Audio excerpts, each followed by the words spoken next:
Look, the United States and the Trump administration continues to be very much engaged in trying to bring the Russia-Ukraine war to an end. The President had a call with Europeans yesterday. His special envoy Witkoff and his team continue to talk with both sides literally as we speak. If there is a real chance of signing a peace agreement, if we feel like those meetings are worthy of someone on the United States' time this weekend, then we will send a representative. It's still up in the air whether we believe real peace can be accomplished and we can truly move the ball forward. The president is extremely frustrated with both sides of this war, and he's sick of meetings just for the sake of meeting. He doesn't want any more talk. He wants action. He wants this war to come to an end. And the administration has spent more than 30 hours, just in the past couple of weeks, meeting with the Russians and the Ukrainians and the Europeans and speaking with them as well. So we'll see about the meetings this weekend, and stay tuned. President Zelensky's latest proposal that was sent over yesterday. He's aware of it, yes. Ed. Thanks, Caroline. The Fed chairman, the president says that he's interviewing candidates. So I just want to be clear. So the pick has not been locked in. And could we get an announcement before Christmas? I know every business outlet in the world is just chomping at the bit for a scoop or something on this Fed chair announcement. I'm not going to get ahead of the president. I know there's been a lot of reports about potential meetings this week with potential candidates. Look, as always, this is a decision the president himself is going to make. And I know there's a lot of reporting out there from anonymous sources who claim to know something. I would wait and see what the president himself does and announces, and I certainly won't be the one to get ahead of him on that. On the economy, can I ask you about a Michael, go ahead. On the next Fed chair, does the president have an expectation that his pick will lower interest rates next year to his liking? I think the president has been quite clear about what he believes the Fed should be doing, which is lowering interest rates. I know there was a quarter-point reduction this past week, and the president was pleased to see that, but he thinks more should be done. Philip. Thank you, Caroline. On these advanced NVIDIA H200 chips, why is the president willing to allow China to have access to one of America's chief technological advantages? Look, I will tell you just a couple of things. The president put out his own statement on this, which I do think highlights his exact thinking. What you see from the president on Truth Social is most of the time what you hear from the president behind closed doors privately. He told President Xi that NVIDIA will only be shipping H200 products to approved customers in China under conditions that will allow for continued strong national security. The administration continues to maintain a strict export control regime, and we are ensuring that the Blackwell chip and other advanced technologies stay right here in America, and these H200 chips will only be sent to China after undergoing a security inspection here in the United States. Elizabeth. Thank you, Caroline. New York City Mayor-elect Zohran Mamdani put out a video recently telling immigrants in New York City they have the right to stand up to ICE. Are you concerned this will inspire New York City residents to resist ICE operations, and what will the Trump administration do if this happens? The Trump administration is definitely concerned about the rise in violence and attacks and physical threats that we have seen against our brave men and women who wear the ICE uniform. Again, these are agents who are just simply doing their jobs. They are enforcing our nation's immigration laws, and we've seen more than a 1,000% increase in violent attacks on them and their families. They've been doxxed, they've been harassed, many of them have been physically assaulted and attacked. So we condemn that wholeheartedly. I know the administration has done a lot to protect our ICE agents, and the president stands firmly behind them in conducting these enforcement operations.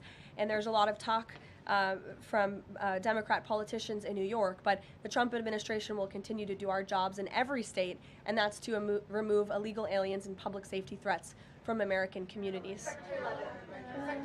Sure. Thank you. I'll go to the gentleman who's very eager, and then to you. Awesome. Thank you so much. Obviously, Jasmine Crockett, who the president has openly criticized, just entered Texas' Senate race.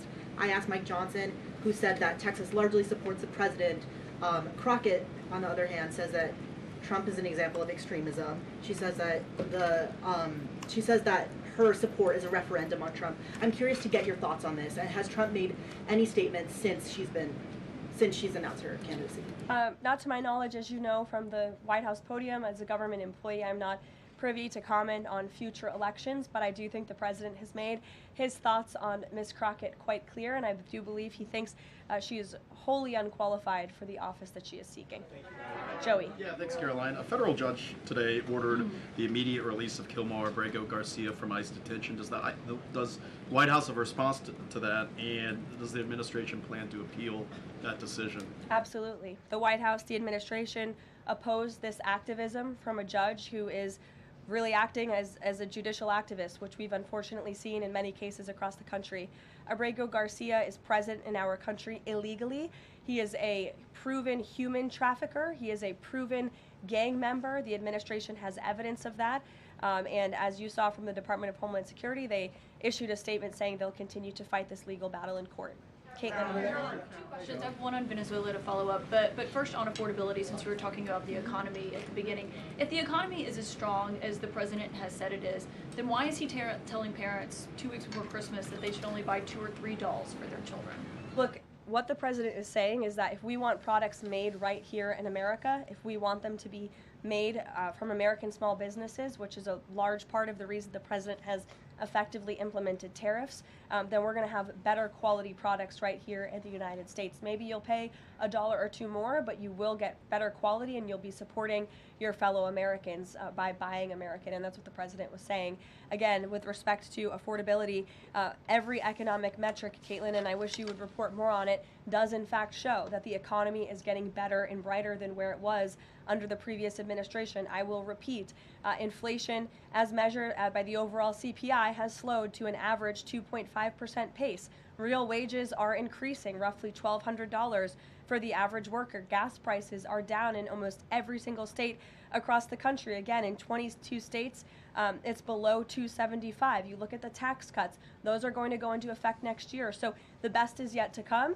The president is digging our country out of the economic hole that the previous administration put us in, and that's what he's talking about. It was a year ago, as you know, and grocery prices have been up. So we've covered the economy, but there's mixed signals in terms of what that looks like. But on inflation is down from where it was. As measured by the overall CPI, it has slowed to an average 2.5% pace. This is down from what the president inherited.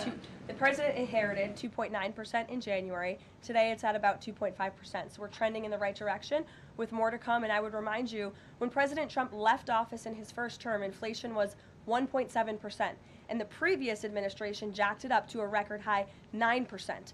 So again, in 10 months, the president has clawed us out of this hole. He's kept it low at 2.5%, and we believe that number is going to continue to decline, especially as energy and oil prices continue to decline as well. It wasn't high under Biden. They're just saying it's not. Well, nobody reported on it being high under Biden. My predecessor was standing at this podium, but now you want to ask me a lot of questions about it, which I'm happy to answer. But I will just add, there's a lot more scrutiny on this issue from this press corps than there was. Well, and the previous administration said that too. My predecessor stood up at this podium and she said inflation doesn't exist. She said the border was secure.